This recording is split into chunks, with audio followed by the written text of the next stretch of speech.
Welcome to Shawn property. இப்போ நம்ம பார்க்க போகிற சைட்டு வந்து பார்த்திங்கன்னா ஓஎம்ஆர் லொக்கேஷனில் கேளம்பாக்கம் என்ற இடத்துல இருக்கிற ரீசேல் ப்ராப்பர்ட்டியை தாங்க பார்க்க போகிறோம்.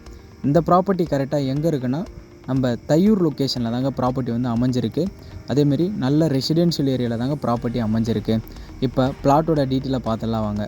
பிளாட்டோட சைஸ்னு பார்க்கும்போது 800 ஸ்கொயர் ஃபீட்லேருந்து 1200 1500 இந்த சைஸில் ப்ராப்பர்ட்டி வந்து மேஜராக அவைலபிளாக இருக்குதுங்க. மொத்தம் ஒரு 7 பிளாட்டு வேக்கண்ட்டில் தாங்க இருக்குது. அதேமாரி இது வந்து டைரக்ட் ஓனர் ப்ராப்பர்ட்டிங்க. பிளாட்டோட சைஸுன்னு பார்க்கும்போது 24க்கு 50 24க்கு 40 அந்த சைஸில் தான் இருக்குது. அதேமாரி ஒரு 75% பேங்க் லோனும் பண்ணி கொடுக்கலாம். டிடிசிபி அப்ரூவ்டு ப்ராப்பர்ட்டி தாங்க. எல்லா ஃபேஸிங்லேயும் பிளாட் வந்து அவைலபிளாக இருக்குதுங்க. உங்களுக்கு மேலும் டீட்டெயில் எதனா தேவைப்படுற மாதிரியா இருந்தால் ஸ்க்ரீனில் இருக்கிற நம்பரை நீங்கள் காண்டாக்ட் பண்ணிக்கிங்க. மறக்காமல் நம்ம யூடியூப் சேனலை சப்ஸ்கிரைப் பண்ணிவிடுங்க.